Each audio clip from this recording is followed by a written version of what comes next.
জীবন অনেক সময় এমনই মনে হয়, এক বিশাল গভীর অজানা সমুদ্র। আমরা প্রত্যেকে যেন সেই সমুদ্রের বুকে ভাসতে থাকা একটি ছোট ডিঙা। নিয়তি আমাদের সেখানে নামিয়ে দিয়ে নিজে অদৃশ্য হয়ে গেছে। কোথাও ভরসার জমি নেই, কোথাও স্পষ্ট দিক নেই, শুধু ঢেউ, দোল আর অনিশ্চয়তার হিমশীতল বাতাস। মানুষ ভাবে সে নিজের পথ নিজে তৈরি করবে, কিন্তু বাস্তবে সমুদ্রের মতনই জীবনও তার ইচ্ছামতো দিক বদলায়, কখনো শান্ত, কখনো উত্তাল, আর কখনো এমন নিস্তব্ধ যে মনে হয় যেন কোনো গোপন ঝড় তার নিচে জমেছে।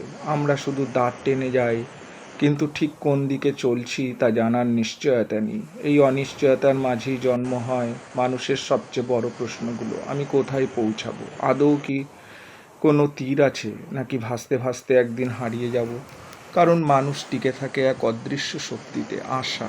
আশা এমন এক আলো যা অন্ধকার সমুদ্রেও পথ দেখায়, যদিও তীর কত দূর কেউ জানে না। স্বপ্ন এমন এক পাল যা ছিঁড়ে গেলেও আমাদের আবার নতুন করে গতি দেয়।